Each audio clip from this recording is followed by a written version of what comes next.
ও রাগটাগ করে তাহলে ভালো কাজই করছো, তরমুজ বিক্রি করছো? তো আমিও একটু দেখি এর মধ্যে কোন তরমুজটা ভালো। ও, আমার একটা শক্তপোক্ত তরমুজ লাগবে, একটু দেখি। হুম, এটা হবে না। এটাও চলবে, একটু ঠিকঠাক মনে হচ্ছে, এটাই দেখি। এটাই ঠিক আছে। এবার তাহলে তুমি বাকি তরমুজগুলো রাখো, দেখে এই তরমুজটা ধরো।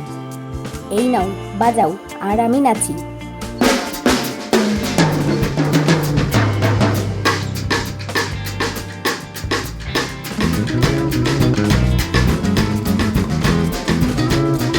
এই তো বাজানোটা খুব সুন্দর হচ্ছে।